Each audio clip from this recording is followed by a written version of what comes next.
আসসালামু আলাইকুম রহমতুল্লাহি ওয়া বারাকাতুহু। আমাদের বেসিক টু অ্যাডভান্স কোরআন শিক্ষা কোর্সের আজকে প্রথম ক্লাস।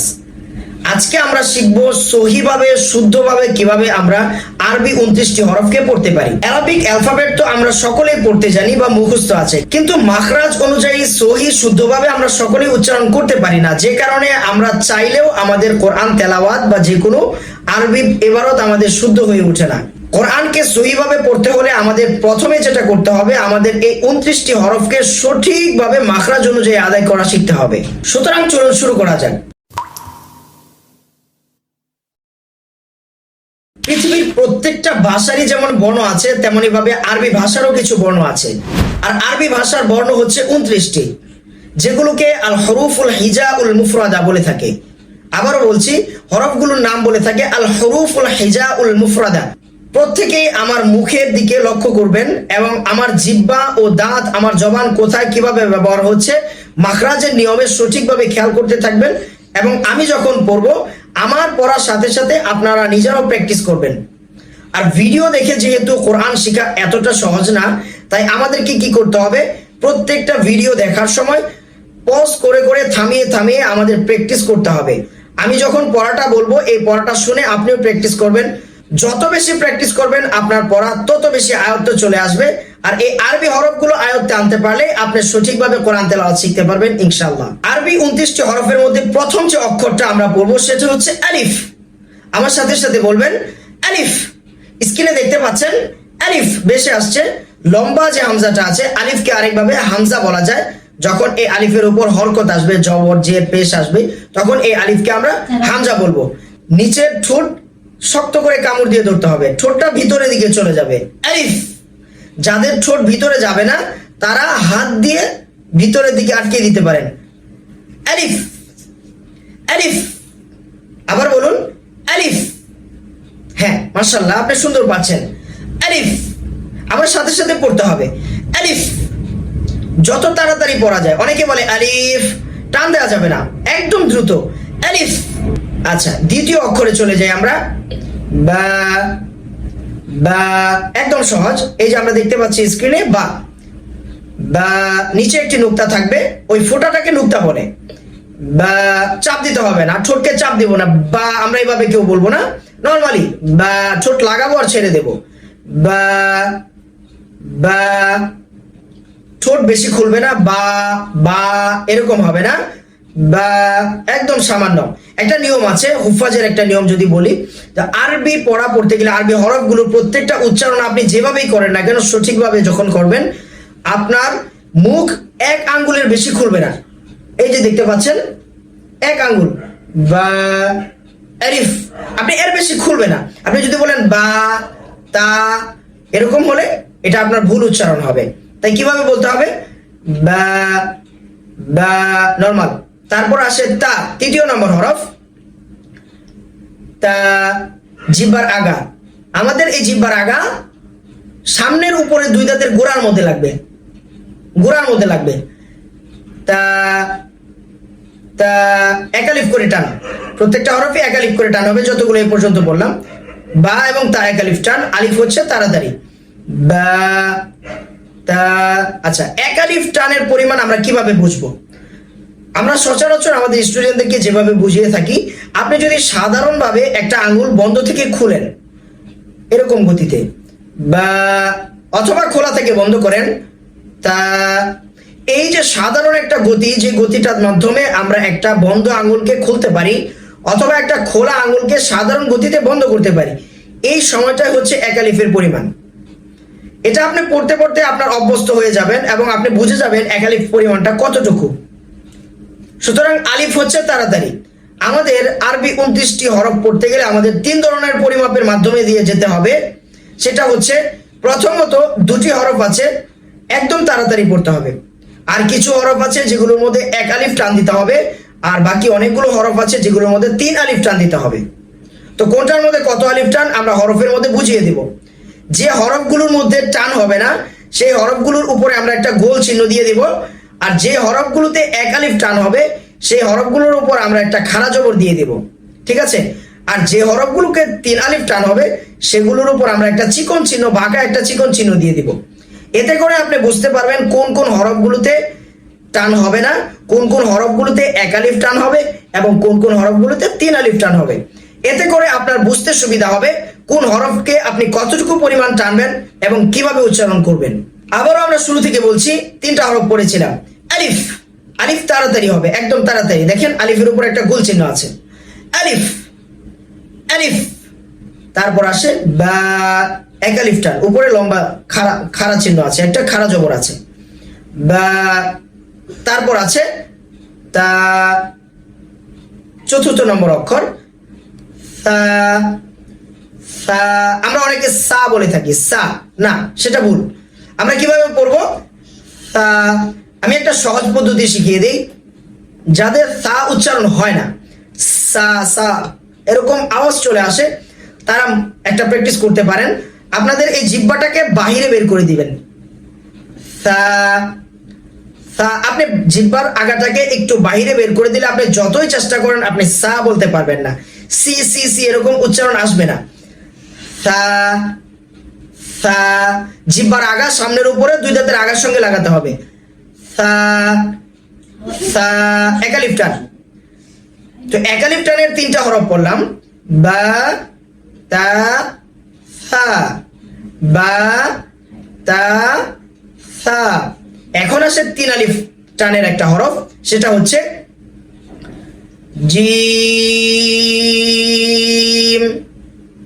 এই যে তিন আলিফ টান বলেছিলাম, তিনটা আঙ্গুলকে ধারাবাহিকভাবে একটা একটা করে নর্মাল গতিতে খুলেন, জিম,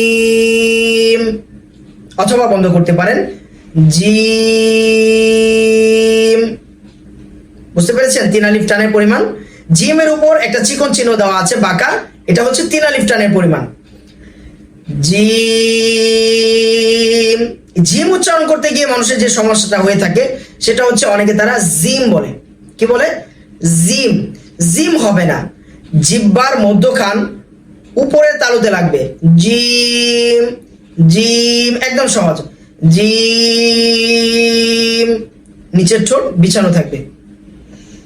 তারপর আসে হা, হা, গলা চাপিয়ে হলকের মধ্যখান হতে, হা। আবার বলুন, হা, এক আলিফ টান, হা, হা, এক আলিফ টান, দেখতে পাচ্ছেন? হা, গলা চাপিয়ে, গলা চাপিয়ে, হা, হা। অনেকে হা বলে ফেলে, হা। হ্যাঁ, মাশাআল্লাহ পাচ্ছেন, হা। তারপর হবে খ, খ, এক আলিফ টান, মুখ বেশি খুলবে না, খ, খ। অনেকে খ বলবে না, খ, খ, নিচের ঠোঁট বিছানো থাকবে, খ। তারপর আসে দাল, তিন আলিফ টান, দাল। তারপর দাল, নিচের ঠোঁট বিছানো থাকবে, ওই যে থায়ের মতো, জিহ্বার আগা সামনের উপরে দুই দাঁতের আগার সঙ্গে লাগবে, জিহ্বাটা হালকা বের করে দিবেন, দাল, দাল। তারপরের অক্ষর দেখেন র, র, মোটা হবে, জিহ্বার আগার উল্টা পিঠ, জিহ্বার উল্টা পিঠ উপরের তালুতে লাগবে, র, র। মুখ খুলবে না, র। অনেকে র পড়বেন না, র না। আমি বলেছিলাম যে আরবি হরফগুলো উচ্চারণের ক্ষেত্রে মুখ এক আঙ্গুলের বেশি পরিমাণ খুলবে না, র, র। তারপর আসে জা, জা, যাও এক আলিফ পরিমাণ টান, র এর মতোই উপরে শুধুমাত্র একটা ফোঁটা আছে, জা, জা। অনেকে জিম এবং জায়ের মধ্যে প্যাচ লাগিয়ে দেয়, জিমকে বলে জিম আর জাকে বলে যা। তো এটা আমরা কিভাবে ঠিক করতে পারি? দেখেন, দুইটা যদি আমরা পার্থক্য করে পড়ি তাহলে বুঝতে পারবেন।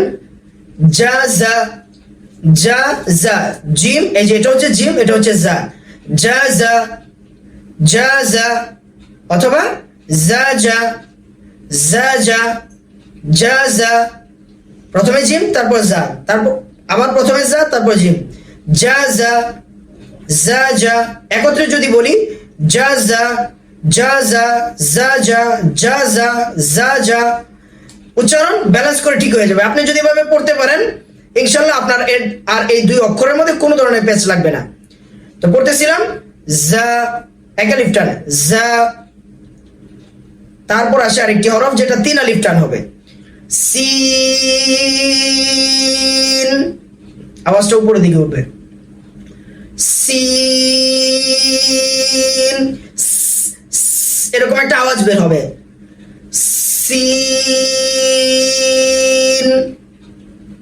তারপর আসে এর মোটা, শিন, শিন। তালব্যস্বর উচ্চারণ, দন্তস্বর উচ্চারণ সিন, তালব্যস্বর উচ্চারণ শিন। নুন উপরে গিয়ে লাগবে, শিন। তারপর আসে আবার 3 আলিফ টান, সদ, মোটা হবে, স, স। জিহ্বার আগা সামনের নিচের পেটে, দাঁতের পেটে লাগবে, সদ, সদ। নিচের ঠোঁট বিছানো থাকবে। অনেকে সিন এবং সদের মধ্যে পার্থক্য করে ফেলে, প্যাচ লাগিয়ে ফেলে, পার্থক্য করতে পারে না। তো সেটা যদি আমরা ভেঙে দিই কিভাবে, স, সা, স জবর স, সা জবর সা, স, সা, স, সা, স, স, সদ, সা, সিন, স, সা, সা, স, স, সা, সা, স। এভাবে ব্যালেন্স করে পড়তে পারলে আপনি অবশ্যই পেরে যাবেন। আর কোনো ধরনের প্যাচ লাগবে না এই দুটো হরফের মাঝে। আমি তো 1-2 বার করে বলে দিচ্ছি, আপনারা অনেকবার পড়তে হবে, 100 বার, 200 বার, না হলে 500, 1000 বার। যতক্ষণ পর্যন্ত আপনার না হবে ততক্ষণ পর্যন্ত প্র্যাকটিস করতে হবে। যত বেশি প্র্যাকটিস করবেন আপনার পড়া তত বেশি আয়ত্তে চলে আসবে ইনশাল্লাহ। তারপর আসে আরেকটা হরফ, বদ।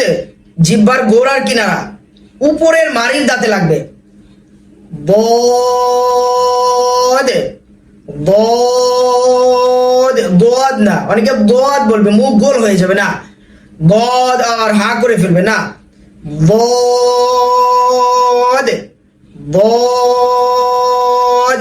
3 আলিফ টান, সদের উপরে একটা ফোঁটা দিলেই কিন্তু দদ হয়ে যাচ্ছে, উচ্চারণে অনেকটা ভিন্নতা আছে। অনেকে আবার দাল এবং দদের মধ্যে পার্থক্য লাগিয়ে দেয়, প্যাচ লাগিয়ে ফেলে, পার্থক্য করতে পারেন না। চলুন এই পার্থক্যটাও করে ফেলি আমরা, প্যাচটা ভেঙে ফেলি।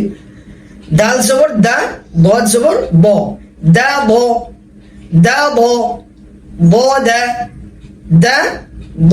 দা হচ্ছে পাতলা, ব হচ্ছে মোটা, দা ব, ব দা, ব দা, দা ব। তো এভাবে করে আপনি যতবার বেশি আপনি প্র্যাকটিস করবেন, দুইটার প্যাচ ভেঙে যাবে ইনশাল্লাহ। বদ আর হচ্ছে দাল, মোটা এবং পাতলার পার্থক্য আছে। তারপর অক্ষর দেখেন, মোটা, ত, ত, তা হবে পাতলা, প হবে মোটা, ত, ত। নিচের ঠোঁট বেছানো থাকবে, মুখ ছড়িয়ে থাকবে, হা করবে না, ত, ত। এক আলিফ টান।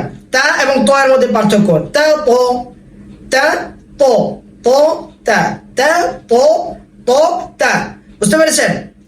তা হবে পাতলা, প হবে মোটা, তা প, প তা। আচ্ছা, তারপরের অক্ষর কি আসে দেখেন, ও, ও, ও। সায়ের মতো, সায়ের মাখরাজ থেকে জিপার আগার সামনে উপর দুই দাঁতের আগার সঙ্গে লাগবে, জিপাটা একটু বের করে দিবেন, মোটা হবে, মুখের ভিতরে জায়গা থাকবে। ও, ও। তোর মতোই মোটা হবে, ও। তয়ের উপরেই এক ফোঁটা দিলে ও, ও, ও। এক আলিফ টান, ও। তারপরে আসে আইন, 3 আলিফ টান, গলা চাপিয়ে হলকের মধ্যখান হতে, আইন। হ্যাঁ, আবার বলেন, আইন। হামজার সাথে প্যাচ লাগিয়ে ফেলে অনেকে, হামজা জবর আ, আইন জবর আ, আ, আ, আ, আ, আ, আ, আ, আ, আ, আ। এভাবে করে প্যাচগুলো ভেঙে ফেলবেন, আ, আ, আ, আ, আ, আ, আ, আ, আ, আ, আ, আ, আ, আ। যত বেশি চেষ্টা করবেন তত বেশি হবে। তারপর আছে হইন, হইন, হইন। আইনের উপর এক ফোঁটা দিলেই কিন্তু হইন, এটাও 3 আলিফ টান, হইন। তারপর আসে ফা, ফা। ওই আলিফের মতো, আলিফ পড়েছিলেন না, আলিফ, ঠোঁট কামড় দিয়ে, ভিতরের অংশ কামড় দিয়ে, বাহিরের অংশ কামড় দিয়ে। আলিফ, ফা, ফা। যারা পড়তে পারেন না তারা শুরু করতে পারেন এভাবে, আলিফ, ছাড়বেন না, আলিফ, ফা, ফা। এই একটা ফায়ের মাধ্যমে আপনি আরো 3টা অক্ষর শিখতে পারবেন। কিভাবে? আলিফ, তারপর হচ্ছে ফা, তারপর আছে কফ, আবার আছে কাফ, আস্তে আস্তে আসবে। ফা, এক আলিফ টান, ফা, ফা, দাঁত কামড় দিয়ে, ফা, তারপর অক্ষর দেখেন কফ, 3 আলিফ টান, কফ, কফ না, মুখ খুলবে না, ক, ক, এরকম বাড়ি খাবে না, কফ, আওয়াজ মোটা হবে কিন্তু বাড়ি খাবে না। দাঁতের মধ্যে, ঠোঁটের মধ্যে কামড় দিতে হবে বাহিরের অংশে, কফ। দেখছেন এর মধ্যেও ফা ব্যবহার হয়েছে। তারপরে আছে কাফ, এটা পাতলা, কফ মোটা, যেটার মধ্যে পার্থক্য কিভাবে করবেন? কা ক, কা ক, ও কা, কা ক, ও কা, কফ, কাফ। পার্থক্যগুলো করতে হবে এবং পেজগুলো ভাঙতে হবে। তারপরে আসে লাম, অনেক সহজ। অনেকে বলে যে প্রত্যেকটা হরফ যদি এটার মতো সহজ হতো, তো আমি বলি কি প্রত্যেকটা সহজ কেন হবে? আপনি এই হরফটার মতো সবগুলোকে সহজ করে নেন না, আপনি এমন ভাবে প্র্যাকটিস করবেন 29টা হরফই যেন এই সহজ অক্ষরের মতো সহজ হয়ে যায়। ঠিক আছে? লাম, 3 আলিফ টান, মিম, 3 আলিফ নরমাল ভাবে। তারপর দেখেন নুন, ঠোঁট একদম গোল হবে, টিয়া পাখির ঠোঁটের মতো একদম গোল হয়ে যাবে, কারণ এখানে পেশ আছে এবং ওয়াও আছে। নুন, 3 আলিফ টান, শুরু থেকে শেষ পর্যন্ত ঠোঁট গোল থাকবে। ওয়াও, এটাও গোল হবে, গোল থেকে শুরু হবে, দুই দিকে সমানভাবে ছড়ে যাবে, আবার এসে গোল হয়ে যাবে। ওয়াও, খেয়াল করেছেন? ওয়াও, ওয়াও না, ওয়াও এরকম হা করে না, ওয়াও। হা, হা, গলা খুলে হলকের শুরু হইতে, হা, হা এবং হা এর পার্থক্য, হা হা, হা হা, হা হা, হা হা, হা হা। হা গলা চাপিয়ে হলকের মধ্যখান হতে, আর হা হলকের শুরু হতে গলা ছেড়ে, হা হা, হা হা। স্ক্রিনে দেখতে পাচ্ছেন চেহারাও পার্থক্য আছে, উচ্চারণের পার্থক্য আছে। হামজা, হামজা, আ, আ, উচ্চারণটা কি হবে? আ। হামজা হলকের শুরু, ইয়া, ইয়া। জি, 29টা হরফ আমরা একে একে পড়ে নিয়েছি।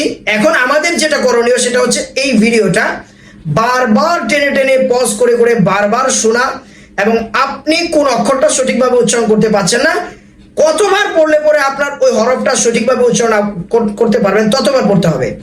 যত বেশি প্র্যাকটিস করবেন তত বেশি পড়া সুন্দর হবে। আপনার আরবি হরফ হচ্ছে আপনার আরবি ভাষা শিক্ষা বা কোরআন তেলাওয়াতের মূল ভিত্তি। এই আরবি হরফগুলো সঠিকভাবে উচ্চারণ শিখে যাবেন, আপনার তেলাওয়াত একদম অনর্গল এবং সহি হয়ে যাবে ইনশাআল্লাহ। তো দেখা হচ্ছে পরবর্তী দ্বিতীয় ক্লাসে। আসসালামু আলাইকুম ওয়া রাহমাতুল্লাহি ওয়া বারাকাতুহু।